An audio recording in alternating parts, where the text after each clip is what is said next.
Hello guys, ഇന്നൊരു exam day in my life ആണ് കേട്ടോ. അങ്ങനെ മോർണിംഗ് എഴുന്നേറ്റു, ആകാശമൊക്കെ നോക്കി എന്താ രസമല്ലേ കാണാൻ വേണ്ടിയിട്ട്. അങ്ങനെ നേരെ അടുക്കളയിൽ പോയി ഫുഡ് കഴിച്ചു. ഞാൻ ഹെൽത്തി ബ്രേക്ക്ഫാസ്റ്റ് ആണ് ഉണ്ടാക്കിയത് കേട്ടോ. അങ്ങനെ ബ്രേക്ക്ഫാസ്റ്റ് ഒക്കെ കഴിച്ചു. പിന്നെ ഒന്ന് റിവൈസ് ചെയ്യാന്ന് വിചാരിച്ചു. അങ്ങനെ ഒന്ന് റിവൈസ് ചെയ്ത് പിന്നെ നമ്മുടെ ബാഗിലൊക്കെ എടുത്തു വെക്കലാണ് കേട്ടോ.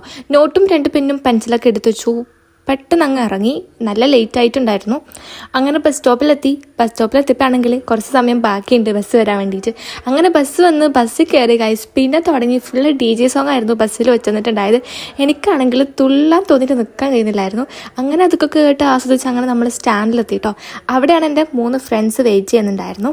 അങ്ങനെ അവരൊക്കെ കൂട്ടി ഞാൻ ഹാൾ ടിക്കറ്റ് പ്രിൻ്റ് എടുക്കാൻ പോയി. അപ്പോഴാണ് ഗൈസ് ഞാനൊരു സത്യം മനസ്സിലാക്കിയത്. എൻ്റെ പ്രൂഫും ഫോട്ടോസും എടുക്കാണ്ടാണ് ഞാൻ വീട്ടിൽ നിന്ന് വന്നത്. അങ്ങനെ എന്താക്കി, അവിടെ ഉള്ളൊരു സ്റ്റുഡിയോ കയറി 2-3 ചൊങ്കുള്ള നല്ല ഫോട്ടോസും എടുത്ത് ബസ് കയറി നേരെ എക്സാം സെന്ററിൽ അവിടെയുള്ള ഹോട്ടലിലേക്ക് നേരെ വിട്ടു. അടിപൊളിയായിട്ട് ഫുഡ് കഴിക്കാന്ന് വിചാരിച്ചു. ചോറും സാമ്പാറും മീൻകറിയും അച്ചാറൊക്കെ കൂട്ടി എന്ത് ടേസ്റ്റ് ആൻഡ് ഇവരെ പറയാൻ വാക്കുകളില്ല. അങ്ങനെ അതൊക്കെ കഴിച്ച് നമ്മൾ അവിടുന്ന് നേരെ ഇറങ്ങി കോളേജിലേക്ക് വിട്ടു.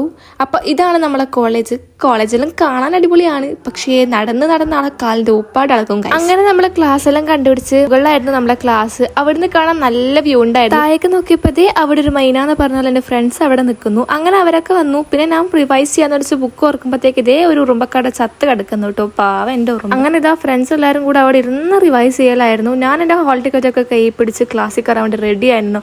അങ്ങനെ എക്സാമൊക്കെ എഴുതി കഴിഞ്ഞു. അതിൻ്റെ കാര്യത്തിലൊരു തീരുമാനമായിട്ടുണ്ട്. നേരെ ക്യാൻറ്റീനിൽ വിട്ടു. മൈൻഡൊക്കെ ഒന്ന് റിഫ്രഷ് ചെയ്യാൻ വേണ്ടി ലൈം കൊടുത്തു. എക്സാം കഴിഞ്ഞിട്ട് എല്ലാവരും എത്തിയിട്ടുണ്ട്. എല്ലാവരും എക്സാം കഴിഞ്ഞതിന്റെ പവർ കാണിക്കലായിരുന്നു കേട്ടോ.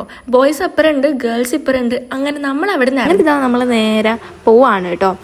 അങ്ങനെ ബസ് സ്റ്റോപ്പിലെത്തി, ബസ് കയറി. ബസ്സിന്റെ കഥയാണെങ്കിൽ പറയണ്ട ഗൈസ്, ഇറങ്ങി തൂങ്ങിയിട്ടാണ് ഞാനൊക്കെ ബസ്സിൽ കയറിയത്. അങ്ങനെ ഇതാ കണ്ണൂർ സ്റ്റാൻഡിൽ എത്തിയിട്ടുണ്ട്. വീട്ടിലേക്ക് പോവാണ് ഗൈസ്. ഇഷ്ടപ്പെട്ട ലൈക്ക് ചെയ്യുക, ഷെയർ, സബ്സ്ക്രൈബ് ചെയ്യുക. Bye bye.